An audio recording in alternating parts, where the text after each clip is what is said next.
What's going on, team? Proof here, and today's gonna be a little bit of a different video. If you saw my video yesterday of my deck showcase featuring max reverse spikes for V premium, this video is gonna be me going over my stats that I put together while playing it. I tried to play and track about 20 games with it and kind of see what I played up against, what my record was, and kind of show my progress of getting familiar and comfortable with the deck overall. So if that sounds interesting to you, stick around. Hope you enjoy. Alright, so I'm not sure exactly how the best way to format this or present this, so I'm going to just give a series of screenshots of my progress along the way with it. And what I wanted to start off with was my overall win-loss record. So of the 20 games I was able to track, and by tracking I meant that I played the game, of course, and I saved the replay, and like the file didn't get lost or something in translation, because CFA is funky like that sometimes. I was able to go overall 15-5, which is really solid. And in the tail end of it, I think I rattled off like a 12-1 record or something like that.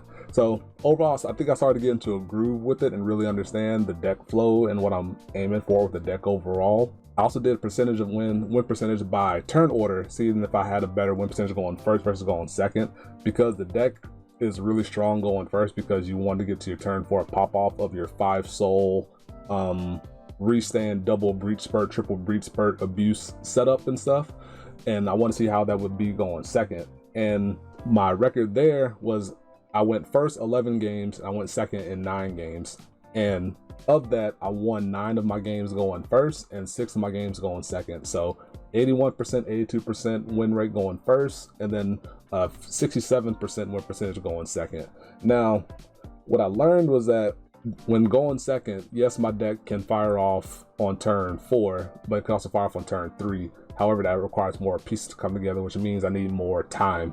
And what I learned, or what I noticed when I was looking at the replays of the games that I won when I was going second, the vast majority of those games was me protecting myself early, guarding early, utilizing heal guards effectively, make sure I didn't take too much damage early where I could, of course, and tried to make sure that I didn't take on more than I could chew, give myself that time that I needed to make sure that I could get to my turn 4 and get to the pop-off turn. What I noticed is that I didn't really need Counter Blast early because I can use it later on. Yeah, I could use Rorna, but overall I wasn't really calling stuff early. I was just playing up my Vanguard and attacking throughout most of the early game. So a lot of my Counter Blast could be safe for later, for Rorna to call out a piece, Dex to call out 2 pieces, things of that nature, or for using it for Gloria to help call or to guard circle, protect me, and then call to a rear guard circle to help facilitate my combo. Of the games I lost, it was me focusing in on the agile setup as opposed to going for the better breach spurt setup, or it's by me misplaying in some capacity, like you saw in the previous video with me misplaying against Neo Nectar, where I could have won the game if I just sequenced my guard differently, or I forget to be, or I have a massive brain fart and I forget to call out an additional rear guard for max, so I can't fulfill the 4 rear guard condition, or I didn't fulfill the 4 rear guard condition, and now I can't restand, so now I lose the game that way. So just like little things there that could have been better, but overall I feel like if you pilot the deck well, like I think it just comes together really smoothly. I also tracked my win percentage by the clans that I faced. So here's the list of clans that I faced and my overall win record there. A lot of one-ofs there, so I guess it kind of mirrors like a tournament environment where you might run into some oddball stuff, some off-the-wall thing. Don't run into a lot of the same decks. Unfortunately, I was not able to play into some of the top meta picks like Prism and Gurgwit. I was kind of at the whim of what people are playing on CFA, and generally speaking, the CFA crowd doesn't like to play Gurgwit or Prism if it's not tournament time.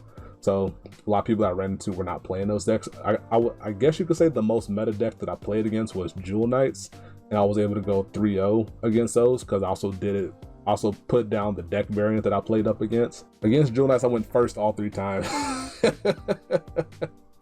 So I don't know how the deck would fare going second, because if you go second against Jewel Knights, that means you're gonna have to deal with the Ashley reverse, especially, and if they rolled Ashley first, then the Ashley reverse has an additional crit to go along with it, so things get kind of dicey that way. I guess you can kind of survive it a little bit easier if you are on max because that 5k shield buff might be enough for you to survive the Ashley swing, or you might just have the chance the crit along with it. I do recall that one of the games against Ashley Reverse I played against was me at 3 damage taking the hit, but then 6 damage healing right after that, and by the 6 damage heal I was able to then win on the swing back. This is very early on in my testing, and so that was one of the wins. I was fortunate there, but I guess that's Vanguards. sometimes you win games you don't deserve, but then sometimes you also lose games that you feel like you deserve. So but it's important to understand that just because you won doesn't mean you played correctly. And this was early on in my testing where I was focused on the agile stuff, like I keep mentioning.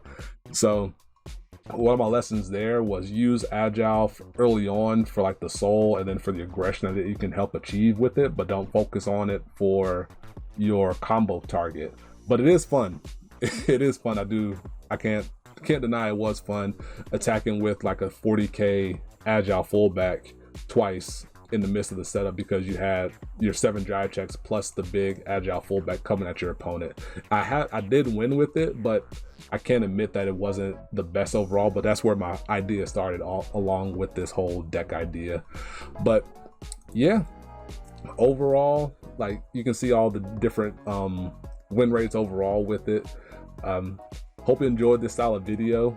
If you did enjoy it, it's probably something I want to plan to do for the other decks as well. Maybe try to get at minimum 20 games. It won't always be 20 games, but I want to make that my threshold for terms of tracking purposes. Just kind of see how things feel, how things come along, and maybe also go back and revisit replays and analyze what went wrong here, especially if it's like a disjointed win-loss record against a particular deck. So yeah, hope you enjoyed. These are fun. I like these stat style videos that go along with decks sometimes. A lot of people discovered me because I put spreadsheets together for Spikes back in the day, so this was kind of a small return to that. So this is fun. So hope you enjoyed. Look out for more videos, and yeah, catch you next time. Peace. Be easy.